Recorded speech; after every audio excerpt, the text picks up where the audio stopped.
everybody. And our senior member, Mr. Jesse Navarro.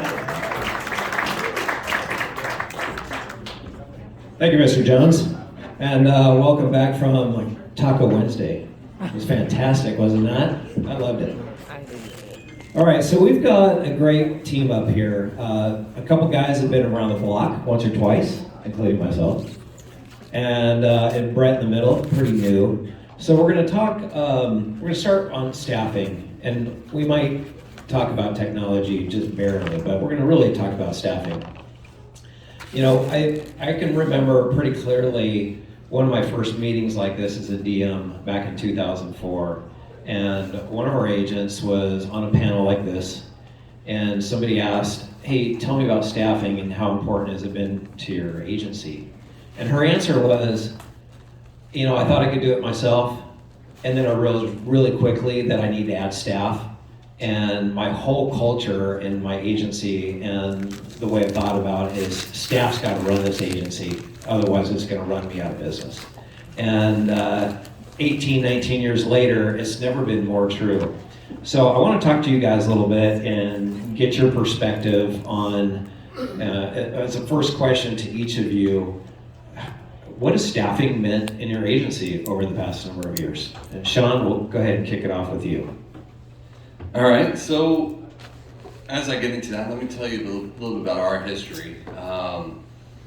We had grown to, I don't know, about 1,500 policies in force.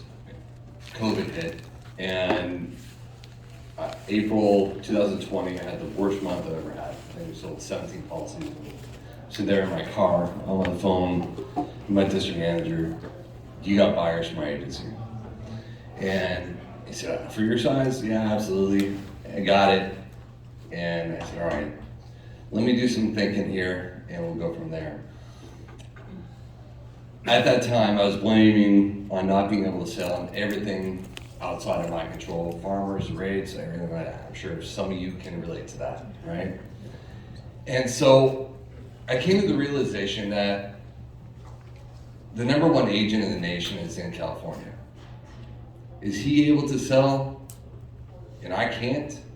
What's going on here? So what I decided to do was focus on education, focus on training, on myself. I had one staff member at that time, and it caused us to kind of have quite a bit of revolution where we doubled our size in 2 years. With that, we had one staff member at that time, and now we got 7 in the office now, focused on growth. I removed myself from sales, and I focused on development of staff and helping people succeed in their positions strategically. And the staff